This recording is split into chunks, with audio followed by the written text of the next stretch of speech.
نماز اگر کوئی کہتا ہے نہیں میں اپنے روم میں پڑھ لیتا ہوں، میں بند کر کے اکیلا پڑھ لیتا ہوں، منع کیا گیا ہے کہ یہ نیکی چھپ کر کے نہیں دکھا کر کرنی ہے، علل اعلان کرو۔ اس کی وجہ کیا ہے؟ کئی وجوہات ہیں میرے عزیزوں۔ مسجدوں میں اذان دے کر تمہیں بلایا جا رہا ہے، اقامت بول کر کھڑا کیا جا رہا ہے، صفوں میں ترتیب دے کر کے تمہیں نماز پڑھائی جا رہی ہے ہر مسجد میں۔ کیوں؟ نماز تو تمہارے گھر میں بھی ہو سکتی ہے۔ اس کی وجہ یہ ہے کہ یہ اللہ کا فرض ہے۔ تم گھر میں پڑھتے ہوں گے، لیکن اگر تم سامنے نہیں آئے تو سارے مسلمان تمہارے بارے میں بدگمانی کریں گے کہ یہ بے نمازی آدمی ہے، بے نمازی آدمی، کبھی اس کو مسجد میں ہم نے نہیں دیکھا، اگرچہ تم نماز پڑھ رہے تھے، لیکن سارے مسلمان تمہیں کیا سمجھیں گے؟ بے نمازی سمجھیں گے۔ اور اللہ رب العزت کے ہاں ایک قانون یہ بھی ہے، حدیث رسول میں حضور نے فرمایا تمام مومنین جس کے بارے میں جو گمان رکھتے ہیں اللہ بھی اس کے ساتھ ویسا ہی فیصلہ کرے گا۔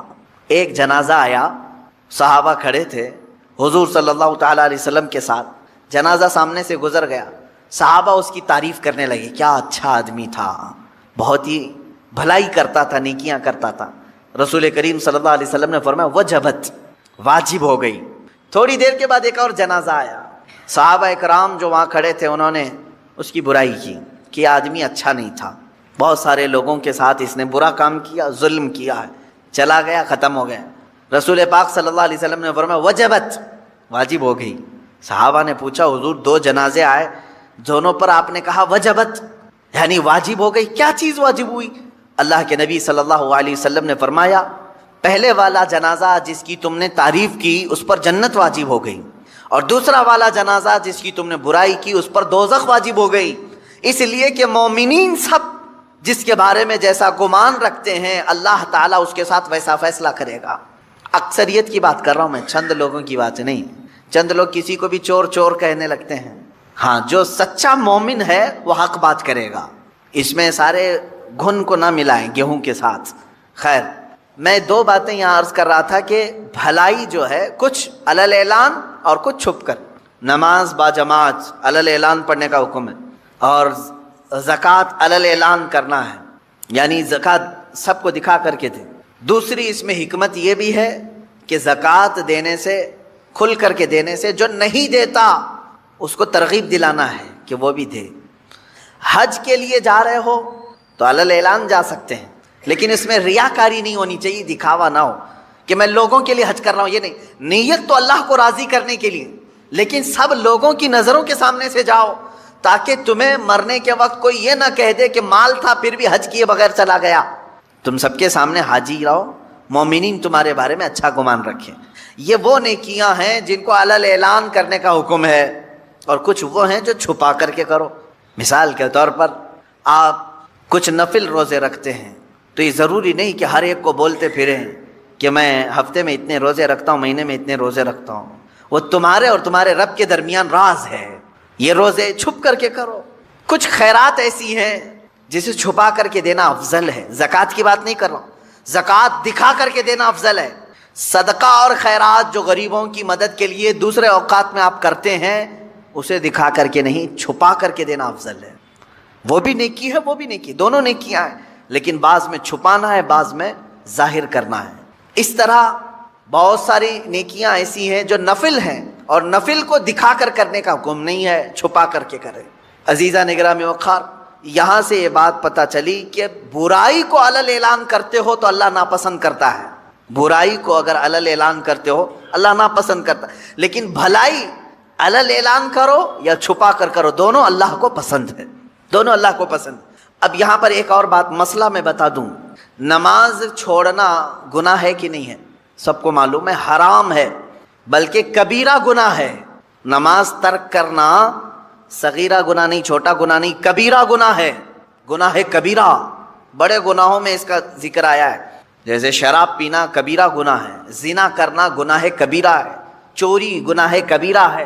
اس طرح نماز کا ترک کرنا گناہ کبیرہ ہے، چھوٹا گناہ نہیں ہے۔ یہ چھوٹ گئی آپ سے، ہم سے، کسی سے بھی چھوٹ گئی نماز، گناہ تو کیا، لیکن فقہاء کرام نے مسئلہ یہ بیان کیا ہے، مسجد میں آ کر کے اگر تم قضا نماز پڑھتے ہو تو منع ہے، منع کیا گیا ہے۔ ہاں اگر اس انداز میں پڑھتے ہو کہ کسی کو معلوم نہیں پڑتا تو کوئی حرج نہیں، اب وہ مسئلہ میں بہت باریکی سے بتا رہا ہوں، میرے ٹاپک سے ریلیٹڈ ہے، اس لیے عشاء کی نماز تمہاری چھوٹ گئی، عشاء کی نماز چھوٹ گئی، قضا ہو گئی، یہ گناہ ہے، اور لوگوں کے سامنے آ کر کے بتا کر کے اس کی قضا پڑھو گے تو اظہار گناہ، تم نے سب کو بتایا کہ میری نماز چھوٹی تھی، تو گناہ کرنا ایک الگ مسئلہ ہے اور گناہ کا اظہار کرنا اور بڑا گناہ ہے۔ تم اگر قضا کر رہے ہو تو چھپ کر کے، ہاں اپنی نفل نمازوں کے درمیان، سنت نمازوں کے درمیان اگر قضا پڑھ رہے ہو تو کوئی حرج نہیں، پڑھ سکتے ہو۔ اب یہاں مسئلہ ایسا ہے کہ ہم سب ایک ہی حمام میں ہیں، یعنی سب کی قضا ہے، اس کی بھی، اس کی بھی، اس کی بھی، اس کی بھی، سب ایک دوسرے کو دیکھ رہے ہیں، اس لیے مسئلہ خراب نہیں۔ بزرگان دین پہلے اس پر بہت تنبیہ کرتے تھے، اگر کوئی ایک بندہ قضا نمازیں سب کو دکھا کے پڑھ رہا ہے تو سارے لوگ اسے گرفتار کر لیتے، پکڑتے ہیں کہ تو ایک گناہ کیا اور سب کو آ کر مسجد میں بتا رہا ہے۔ تو یہ پہلے کا یعنی ان بزرگوں کا ایک تقویٰ تھا، لیکن آج بھی میں کہہ رہا ہوں مسئلہ یہ ہے، عشاء کی نماز قضا ہو گئی، قضا پڑھنے کے لیے آپ کو کرنا کیا ہے؟ 17 رکعت پوری قضا نہیں پڑھیں گے آپ، 4 فرض اور 3 وتر، اور دوسری چیز جو آیت میں نے پڑھی، ان تبدو خیرا او تخفو، اگر تم بھلائی کو علل اعلان کرو یا چھپ کر کرو، اللہ رب العزت اسے پسند کرتا ہے، قبول کرتا ہے۔ کوئی خود سے اگر کوئی چیز حاصل کرنا چاہے تو بالکل ممکن نہیں، لیکن رب کسی کو دینا چاہے تو، یہی تو اہل سنت و جماعت کا عقیدہ ہے۔ علم غیب جو حضور صلی اللہ علیہ وسلم کے لیے ہم مانتے ہیں، یہ لوگ کہتے ہیں یہ سنی بریلوی سب شرک کر جاتے ہیں، رسول کے لیے بھی غیب کی خبر، غیب کا علم مانتے ہیں کہ اللہ عالم الغیب والشہادہ ہے، رسول کیسے عالم الغیب ہو گئے؟ میاں یہی تو سمجھنے کی بات ہے کہ ہم یہ نہیں کہتے کہ رسول بھی اللہ کی طرح علم غیب رکھتے ہیں، نہیں، ہم یہ کہتے ہیں اللہ جسے چاہے جتنا عطا فرمائے، اور اس نے اپنے رسول کو بے حساب عطا کیا، یہ قرآن میں ہے، تو تمہارا اور میرا جھگڑا کس بات کا؟ اللہ کی عطا پر ہے، اللہ کی عطا پر جھگڑا کرو گے؟ تمہیں یہ ماننا ہوگا۔ ہاں اگر کوئی یہ کہتا ہے کہ نہیں رسول کا خود کا ذاتی علم ہے تو اس کو کہو کہ گمراہ ہو گیا یہ شخص، ہم اس کو نہیں مانتے۔ رسول پاک صلی اللہ علیہ وسلم کو ہو یا دنیا میں کسی بھی شخص کے بارے میں تم اگر یہ مانتے ہو کہ اس کی خود کی حاصل کی ہوئی طاقت ہے، ہم اسے شخص کو کہتے ہیں کہ یہ شرک کی طرف جا رہا ہے۔ ہاں یہ کہو کہ اللہ کی عطا سے اللہ جس کو جو چاہے عطا فرمائے، اللہ جس کو جو چاہے عطا فرمائے۔ ایک بیچارے بہکے ہوئے صاحب ہیں، ہم نے یہ دلیل ان کے سامنے رکھی، بھائی ذاتی اور عطائی کا فرق سمجھو، ذاتی اور عطائی، ذاتی کا مطلب اللہ کی جتنی طاقتیں ہیں وہ اس کی خود کی ہیں، اس کو کسی نے دیا نہیں ہے، اور رسول کو جو کچھ بھی ملا ہے وہ ان کی خود کی نہیں ہے بلکہ یہ اللہ کی عطا کی ہوئی ہے، اللہ کی بات سمجھ میں آئے؟ صاحب جو ہے وہ بھڑک گئے اور کہا کہ یہ سب فرق آپ نے پیدا کیا ہے، اس کا مطلب یہ ہے کہ اللہ جسے جو چاہے وہ سب دے گا۔ کہا اس میں تمہارا اور ہمارا اللہ مشورہ نہیں لے گا کہ کس کو کیا دینا ہے، کسی کو علم سے نوازا، کسی کو دولت سے نوازا، کسی کو صورت سے نوازا، کسی کو سیرت سے نوازا، وہ جس کو جو دینا چاہے۔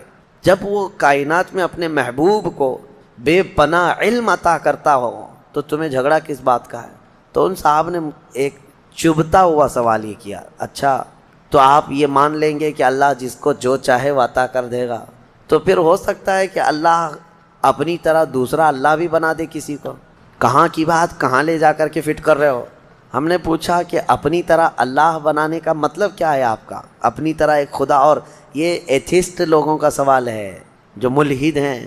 ہم نے ان سے کہا کہ ٹھیک ہے آپ کہنا کیا چاہتے ہیں، یعنی اللہ دوسرا خدا بنا سکتا ہے، یعنی دوسرا خدا؟ تو میں ہی آپ سے سوال کرتا ہوں، چلیے آپ کے حساب سے اگر خدا نے دوسرا خدا بنایا تو مجھے یہ بتاؤ یہ دوسرے نمبر والا خدا، اس کے بارے میں عقیدہ کیا ہونا چاہیے؟ ہمارا عقیدہ یہ ہے، ہمارا عقیدہ خدا کے بارے میں کیا ہے وہ سنو۔ دوسرا کیوں نہیں بنا سکتا اللہ؟ دوسرا اگر بنایا تو اس کے بارے میں جب بھی تم کہو گے تو یہ کہو گے یہ خدا کا، یہ پہلے والے خدا کا بنایا ہوا ہے، کیا کہو گے؟ دوسرا والا کیا ہوگا؟ بنایا۔ اور جو بنایا ہوا ہے اس کو کہتے ہیں مخلوق، جو چیز بنی ہوئی ہے اس کو کیا کہتے ہیں؟ مخلوق۔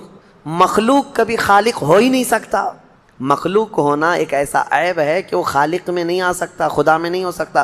اگر وہ خود پیدا ہوا ہے کسی سے تو پھر ہم اس کو خدا مانتے ہی نہیں، ہم اس کو خدا مانتے ہی نہیں۔ ہم خدا جس کو مانتے ہیں وہ لم یلد ولم، وہ کسی سے پیدا ہوا ہی نہیں اور نہ اس سے کوئی پیدا ہوگا۔ بہرحال یہ بھونڈے جو سوالات ہیں یہ شیطانی دماغ کی پیداوار ہے۔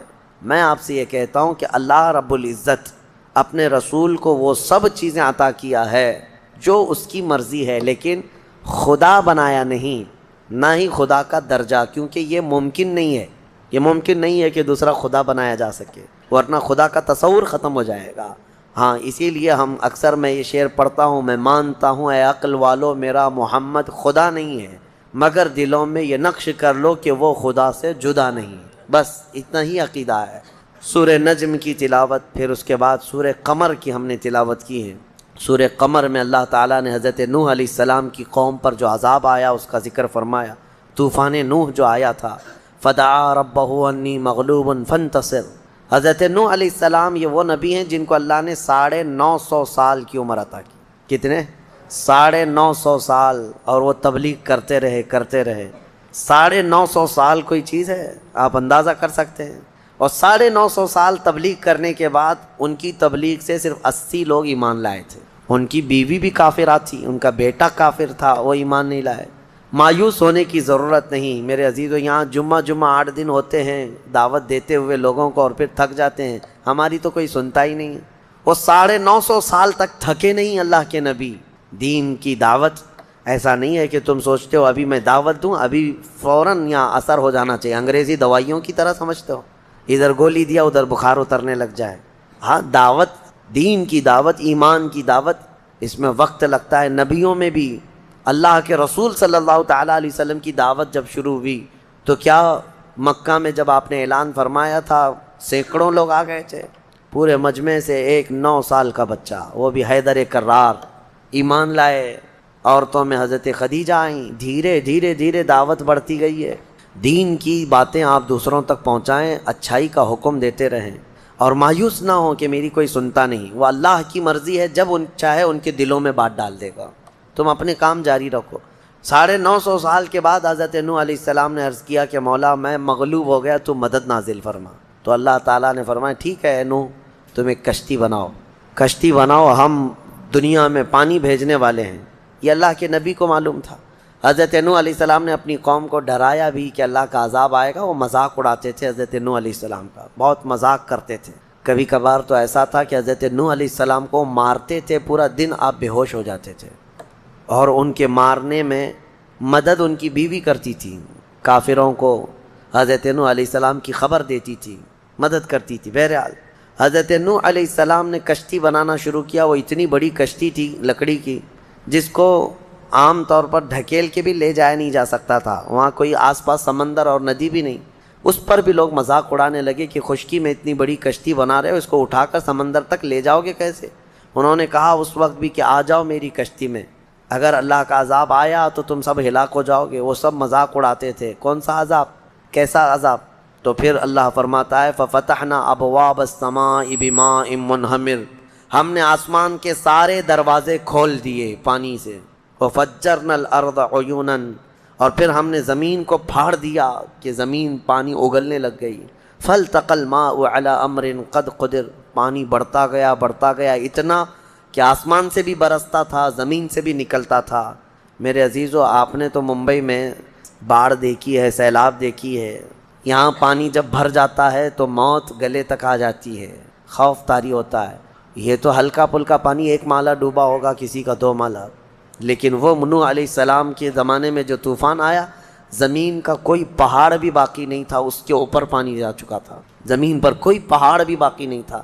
جو کفار آپ کی کشتی میں نہیں آئے وہ سب غرق ہوئے، یہاں تک کہ ان کا بیٹا جو کشتی میں نہیں آیا، آپ نے فرمایا تھا یا بنی ارکب معنا ولا تکن مع الکافرین، اے میرے بیٹے آ جا ہمارے ساتھ سوار ہو جا، کافروں کے ساتھ مت جا۔ اس نے کہا تھا قال سآوی الی جبل یعصمنی من الماء، میں ایک پہاڑ کے اوپر جاؤں گا، مجھے پانی سے میں بچ جاؤں گا۔ اللہ نے فرمایا لا عاصم اليوم، آج کے دن کوئی بچانے والا نہیں ہے تمہیں، سب ختم ہو گئے۔ حضرت نوح علیہ الصلاۃ والتسلیم کی کشتی میں جتنے لوگ سوار تھے، یہ کشتی تقریباً 40 دن تک روئے زمین پر پانی پر تیرتی رہی۔ پھر جب طوفان ختم ہوا تو کنارے پر جا کر کے یہ لگی، اس میں کئی دن گزر گئے، تو اللہ کی حمد بیان کی آپ نے، اور اللہ کریم کی اس نجات پر